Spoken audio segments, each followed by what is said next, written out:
All right, I'm going to show you the 4-strand round braid, and I do have a diagram for how to do that in the PDF document, so be sure to go check that out. So this is going to be the most basic braid throughout this halter. It's going to be the most common braid that you're going to do through the whole halter, so we need to really get this down before we move on to anything else. Now how that works, you basically pull up that diagram, check it out. So you're going to have 4 strands. And what's going to happen is you're going to go from the right to the left and the left to the right. So it's going to start on one or the other, doesn't really matter. You're going to go from right over 2, under 1. Then you're going to go to the left. You're going to go over 2, under 1.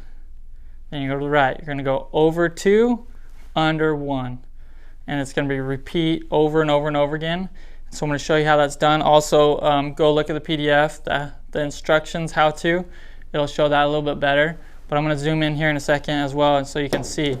What you're going to want to do is make sure your strands are kind of folded over for a nice clean look, or else they kind of just happen to stick up in places and just doesn't look as nice when they're not folded over. So get your pieces folded over, and it's easier once you get going, once you're braided, but at first it might be a little bit harder to keep it folded, but try your best.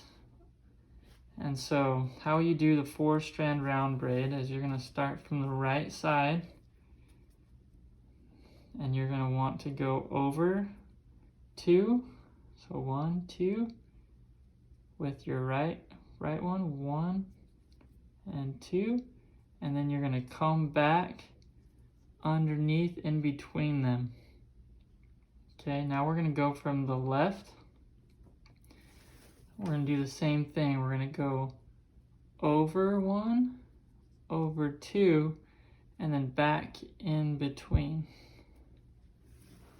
Okay, and use your thumb and fingers to kind of push it up and keep it tight. If it's not tight, this is going to be really loose up in here, and it's not going to look very good. So try your best to keep it tight.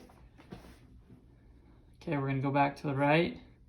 You can tell which one you need to do because it's always going to be higher than the other side. So now we're going to go from the right, over 1, over 2, and under and in between. Okay, now see how this left is higher? You're going to go over 2, back under, and in between. So I always say right.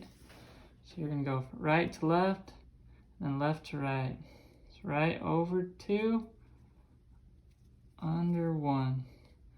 Then you're going to go over 2, under 1. Over 2, and under and in between 1. Left side, over 2, under, in between the 2. Right side, over 2. I'll twist a little bit. Over 2. Back under and in between those 2. Go from the left side over these 2. Go under and in between the 2.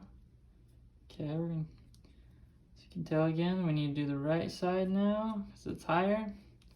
Let's go over, and you kind of want to hold these, the left braid or whatever one you're on, opposite of what you're on, kind of hold those so that it stays tight and in position. Okay, now from the right, over 1, over 2, and then under and in between. Okay, from the left, we're going to go over 1, over 2, under and in between the 2. Push it tight. Okay, now from the right, over 1, over 2, under and in between the two. Okay, and you're gonna get super good at this braid. This is the main braid we're gonna use for most of our halters, but specifically the 8-strand mule tape halter. This is gonna be most of it, other than falling braid that you will see. The weave, which is going to be a flat braid. So that's our 4-strand round braid. Hope it makes sense to you. It's going to take some practice, obviously, but you'll get it down. The more you try it, the more you do it. And let's move on to the next braid.